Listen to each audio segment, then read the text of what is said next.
Morning, everyone. Let me just get myself situated.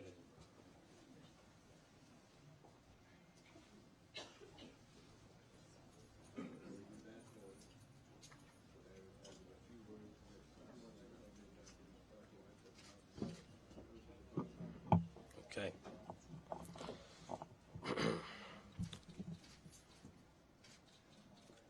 Well, good morning. Welcome to the city of Fall River. We're here in the city cafeteria down on the first floor. And today is a difficult day. Today, this whole week, has been the most difficult of my life and, of course, my family's life. My sister was here, my grandmother, my father, my mom. It's been a crazy road. It really has. And I have my attorneys here. I have City Hall people here. And I just want to thank all of my family members, my extended family. I want to thank my supporters. I want to thank city residents. I want to thank City Hall employees who work tirelessly every single day. There's so many of them here today, and so many of them have been so kind with great words. I want to thank you all for the hard work you've shown as employees of the City of Fall River. You've got a tough job to do, and you do it really well, and I thank you. I want to start off by saying, before I get into some comments, that, of course, last Thursday was the worst day of my life, certainly. It was not a proud moment, and a lot of people saw me come out of the federal courthouse in Boston with a smile on my face. And I'm here to tell you that that wasn't meant to be perceived as arrogance or pride or excitement, certainly, but I was nervous.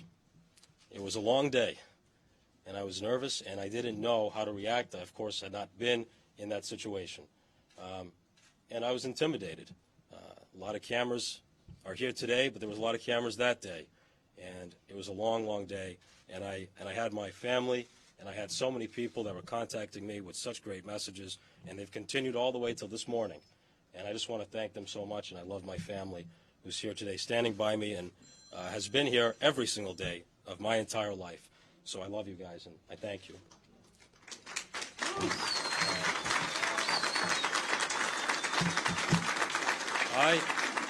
Thank you. Thank you. I mean, the support has just been overwhelming. I have a prepared speech here. It's 5 pages long.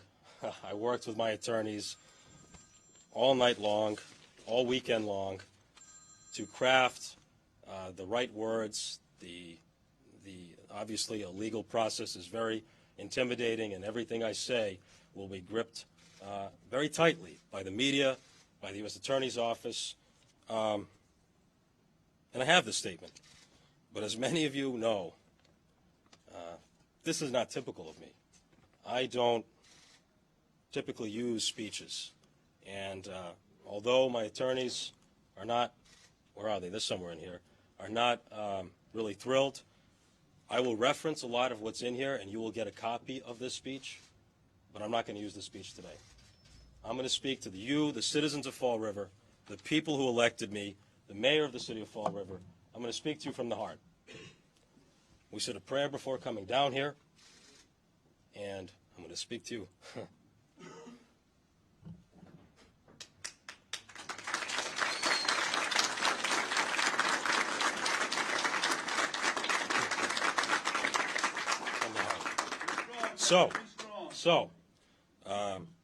We know why we're here. We know that this was 18 months of rumors and allegations about things that I did as mayor.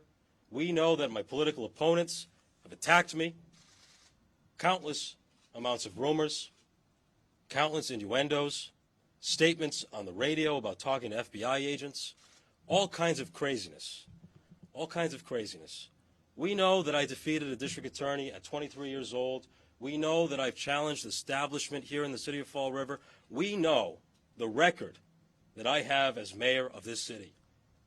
We know the record that we've achieved together. So I'm not going to go into the record. We know that there's going to be a new Durfee High School built. We know that we've accomplished streetscapes. We know that we went from the brink of receivership with literally a deficit of $500,000 to today a surplus of $8 million. We know. Thank you.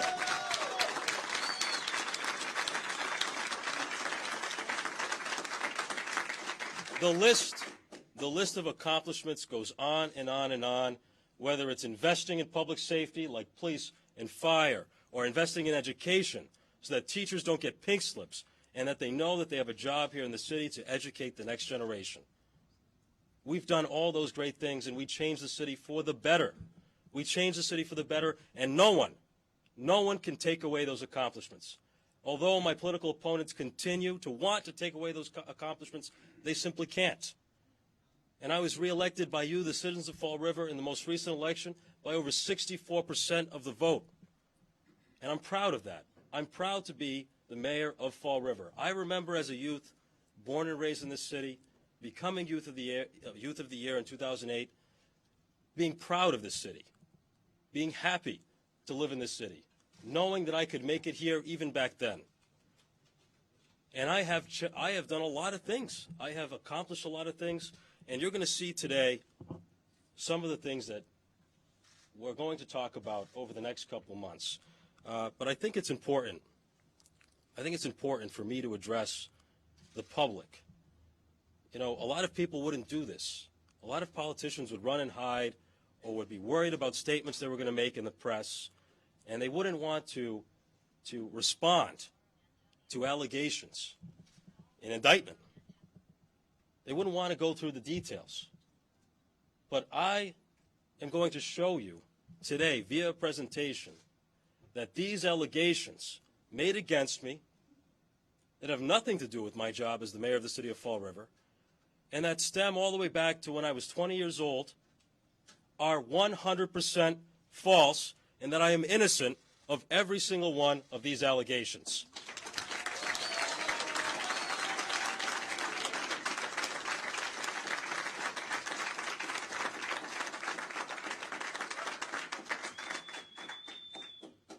And I want to show you the presentation. This indictment comes down to really two things. Number one, was SnowOwl a real product? Was it available to the consumer market? The U.S. Attorney stated, somebody from the press corps last Thursday asked the U.S. Attorney, was this app available to consumers? Consumers. That's all the people here in this room. That's people all over the country. Was it available on the App Store? That's really the essence of the question. And his response was no. And that somehow I schemed, that I never intended to create an app, that the app never landed on the App Store, that people couldn't download this app called SnowOwl. And I'm going to show you today how that is simply false. And also, secondly, that I somehow created a tax fraud, and that it was really only until I learned that I was under an investigation that I rushed to somehow cover up the tax fraud. That's really the crux of the indictment. And you heard, no charges as the mayor of the city of Fall River.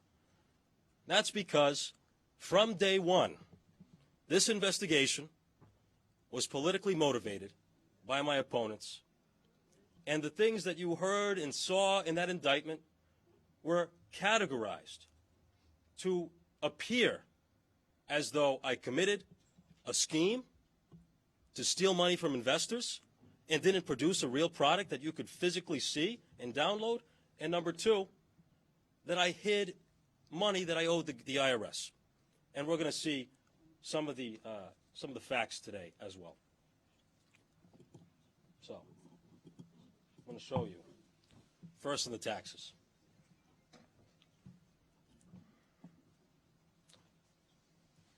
So the U.S. Attorney's Office in the indictment, and I'm sure everyone here has a copy of the indictment, has two paragraphs, excerpts from an email. And that email is dated April 29th, 2016.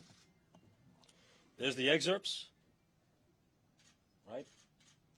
And they're suggesting in the indictment that it was after I learned, when I brought on a new CEO of SnowOwl, that I suddenly tried to cover my tracks of this tax fraud. Well, the U.S. Attorney in the indictment only put 2 out of 4 paragraphs of that email into the indictment. Here's the full email. Here's the full email, and everyone will get a copy of this.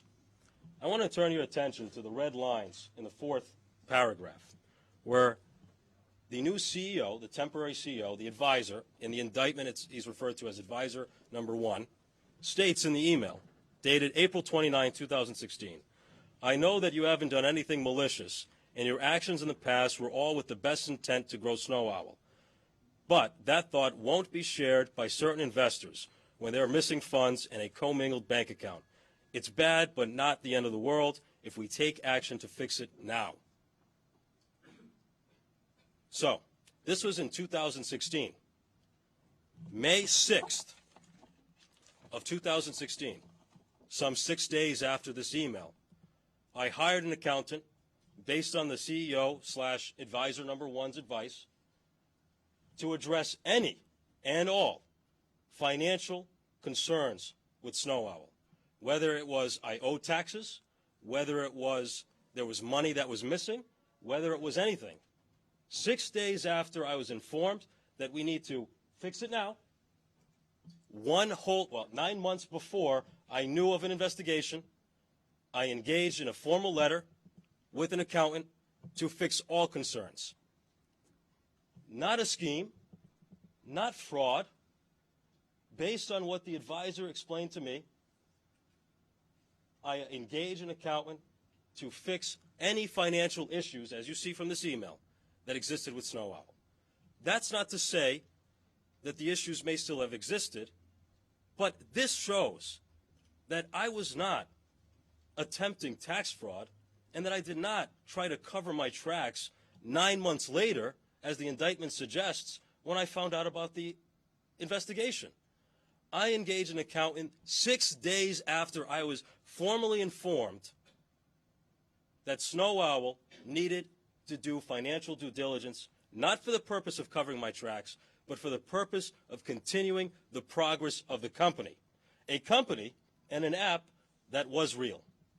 That was real. So now I'm going to show you how the app was real. So that was the taxes. So now we'll go on to SnowOwl. So SnowOwl was and is an application on the App Store, or it was on the App Store. Like many of you on your phones here, your smartphones, you probably have the Facebook app, the Twitter app, the Yelp app. SnowOwl was also an app on the App Store, the real Apple App Store. You could download it, and I bet you there are many people in this room, average consumers, everyday people, that downloaded the SnowOwl app. By show of hands, how many people in this room had the app on their phone? Even a reporter had the SnowOwl app on their phone, downloaded from the Apple App Store. The U.S. Attorney states in the indictment, and on Thursday of last week, that it was not a consumer product, that it was a prototype. I'm here to tell you that that is just simply not true. That in fact, I'm going to show you that from 2013 to 2015, progress on this app was made. That eventually, what became an idea landed in 2015 on the App Store, showing that no matter how I got there, I certainly did do what I told my investors I would do, which was create an app on the Apple App Store called SnowOwl. So before I go into the details, what was SnowOwl? What did it do? And why does it still have value even today? Many of you use social media, Facebook, Twitter, whatever it may be.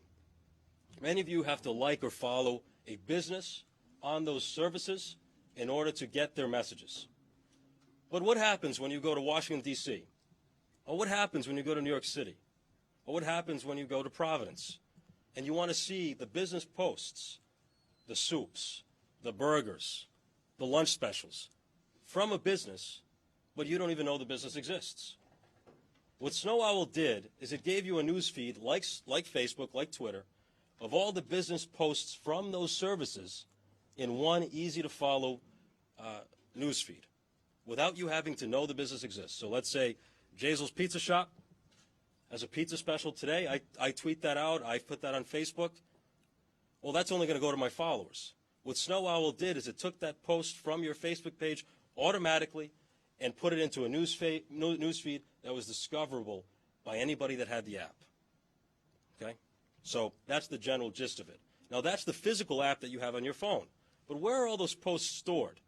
We created an algorithm, my programmers and myself, that ingested all of that app data. So if you were in New York, you could see the business posts from around you. If you were in D.C., you could do it as well. And if you were in Fall River, and it worked here in Fall River, and it worked nationwide, you could do the same thing. And I'm going to show you that today. So I think by the end of this presentation, there's going to be no doubt that the app, SnowOwl, was on the App Store, and that it was real, and that the U.S. Attorney, in his statement that this was not a consumer product available to consumers, is false. And that in no way did I scheme, did I plan, did I plot to take investors' money without the intention and the deliverable of an app on the App Store. And as you saw before I even show you the presentation, many hands in this room went up. Many average people, ordinary citizens, that had this app on their smartphones. Not a prototype, the real working application. And that through a series of events over time, which I can't necessarily go through all of them today, over time, this investigation that did not start, as the U.S. Attorney stated, with SnowOwl, but rather my campaign, in fact hurt the value of this product. In fact, led to the abandonment, not by me, of this product, but of the abandonment of the App Store over time. And I'm going to show you what it did right now. Do we have the sound working on this? Was SnowOwl ever available to consumers? Did ever No, it's just a prototype. Revenue? No. My understanding is that SnowOwl did not have revenue, but it did reach the prototype stage. Did everybody hear that? So I'll play it just one more time. This is the press conference last Thursday by the U.S. Attorney, where he states, he's asked by a reporter, I don't know who, was SnowOwl ever available to consumers? His response, no, it was just a prototype. Was SnowOwl ever available to consumers? No, it's just a prototype. Was SnowOwl ever available to consumers? No, it was just a prototype. Really? Was SnowOwl ever available to consumers? Did ever No, it's just a prototype. Revenue? No. My understanding is that SnowOwl did not have revenue, but it did reach the prototype stage.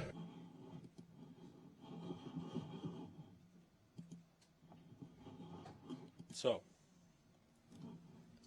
let me show you the progress of SnowOwl. Because this didn't one day just appear on the App Store. It took time. It took money. It took research and development. It took vision. It took passion. It took countless hours to make it to the App Store.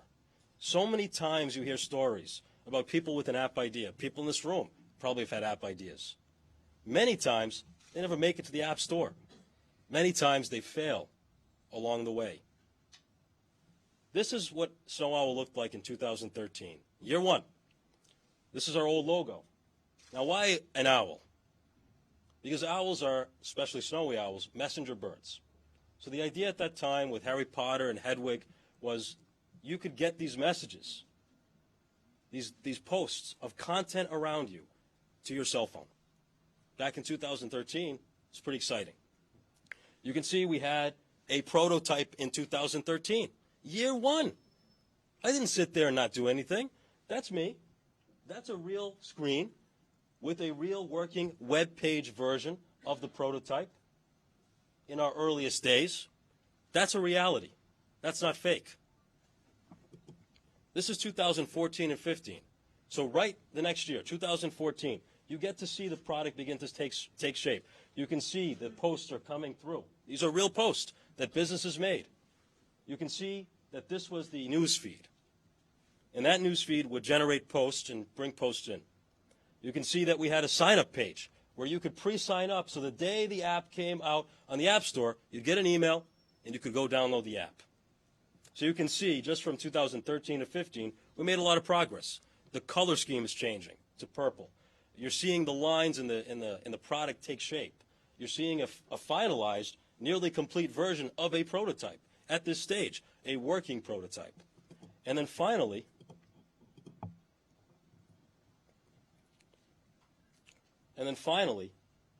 the app status changes. The app status changes from prototype to available in the App Store. And you don't have to take my word for it. You can take the people's word that raised their hand and said they had the app on their phone, but take Apple's word, the biggest company in the world. Here are 2 emails. May 19, 2015. The following app has been approved and the app status has changed to ready for sale, app name SnowOwl, app version 1.0.3. Now, apps have many versions. If you have Uber on your phone today, that's probably version 22 from when they first launched. Doesn't mean that version 1 was not real. It was real. This is the direct email from Apple. There's another email with version 1.04, dated June 1st, 2015. This is what the app looked like on the App Store. So if you ever downloaded an app, you know that if you go to the App Store, and you could have at this time typed in SnowOwl, you'd see the app in the App Store ready for download, available to consumers, a real working product that people in this room that we're standing in had on their own phones. There's the logo. You can see the evolution from 2013, the earliest product, to the final product on the App Store in 2015, delivering on my promise to my investors that we would get an app on the App Store that had value and could be sold. As every entrepreneur that dreams of selling an app will tell you, that's their dream, that's their goal, and that was our goal. We were no different. And the app made it to the App Store and was a real consumer product. This is our launch, 2015.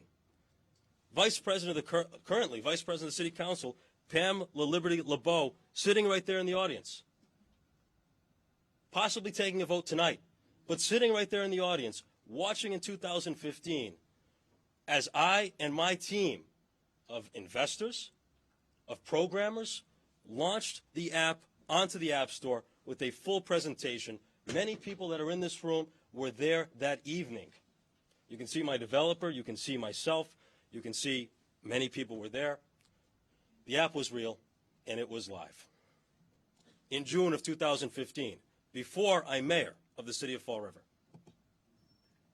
I want to show you what the app did.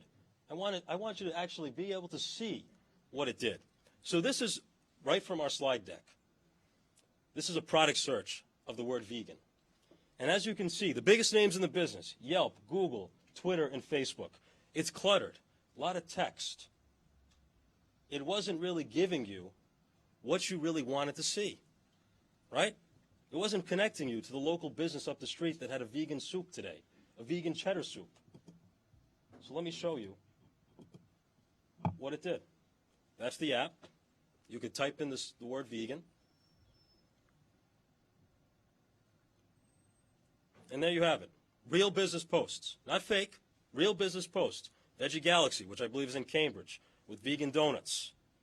Vegan Cafe.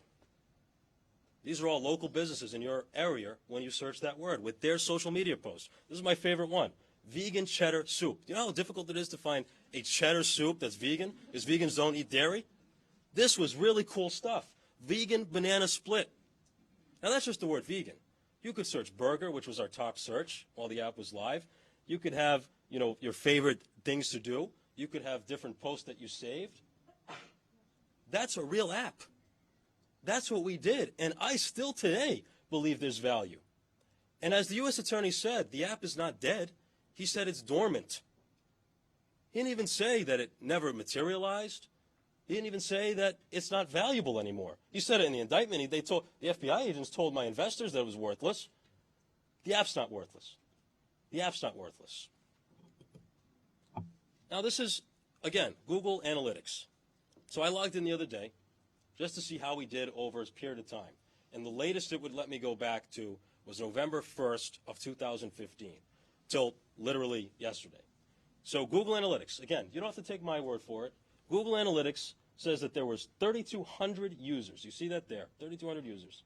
111,000 sessions.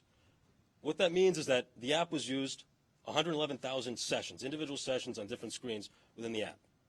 Now, of course, we want those numbers to be as big as possible, but during a transition period of becoming the mayor, which all my investors were aware was happening, I transitioned the company to a new CEO, and a lot of these other things erupted, which we'll let other people determine the outcome. Now, the business posts that I was telling you about, where were people using this app, what was coming into the back end, so not what you physically see on the App Store, not what you physically see on your phone, but what was happening in our database that was collecting this information, where the algorithm was. At this time, we actually had more, but this was the one that I had for my presentation at that time. We had 1.1 million plus businesses ingested into the database, producing over 5.7 million posts on the app, live. Not fake, live. Now, all the statistics that I shared with you today are verifiable. You don't have to take a single thing I said as fact. All I'm asking is that you verify. You, the press, whomever. Most importantly, the U.S. Attorney.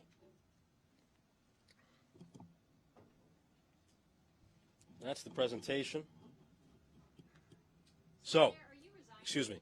So, I ask you once again, was this app real? I think so. I know so. The people that had the app know it was real.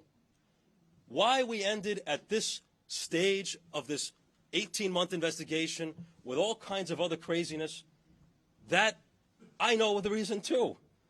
Because it was politically motivated. We had the son of an investor wanting a job in City Hall. I pointed in him other directions. But that investor was suddenly disgruntled. We had former district attorneys upset that a 23-year-old beat them. We had my most recent opponent place their entire campaign on the fact that I would be indicted. This, from day one, began as a political attack on somebody that was challenging the norms here in Fall River. Now, to the question that most of you, I'm sure, are here to find the answer to.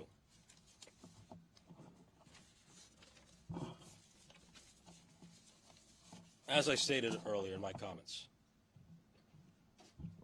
I am not proud of the situation that presents itself before me, and it is tough.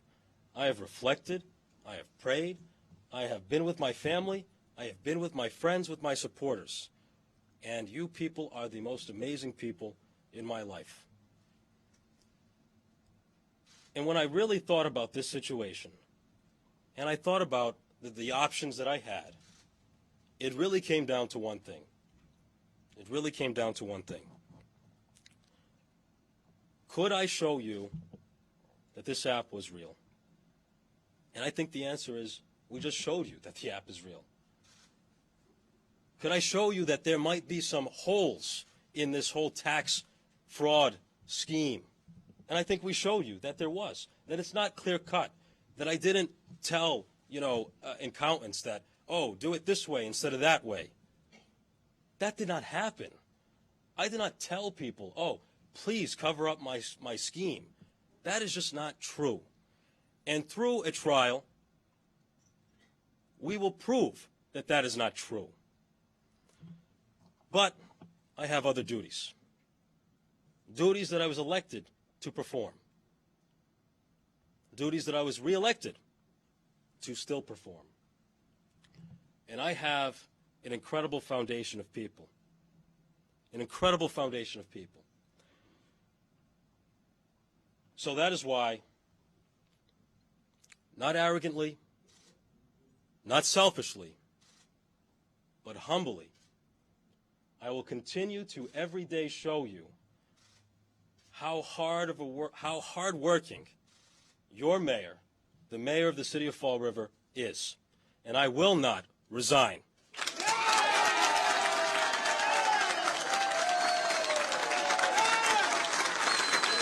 Thank you. Thank you. Thank you. Thank you.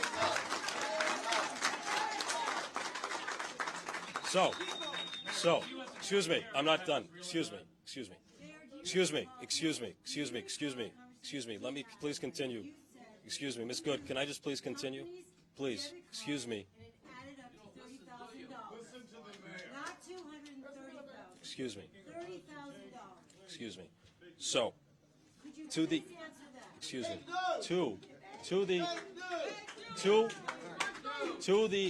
to the people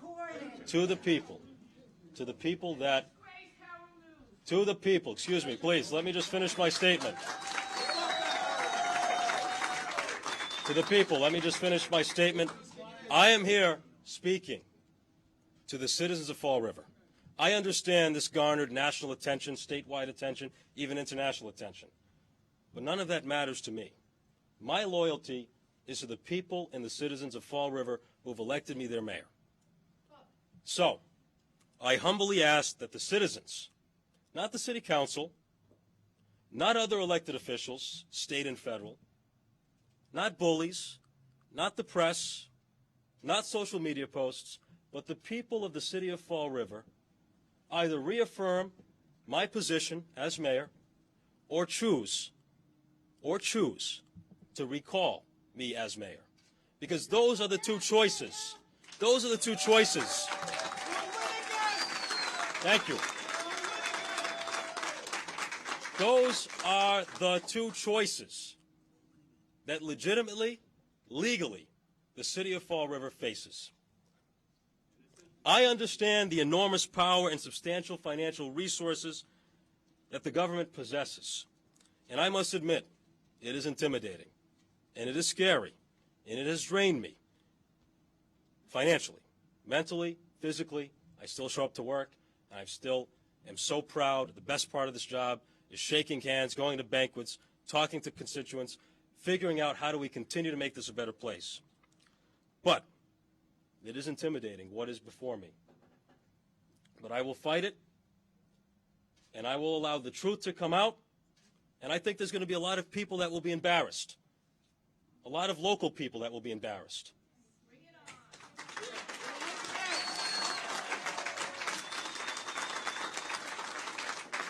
But this is America, and I am presumed innocent until proven otherwise.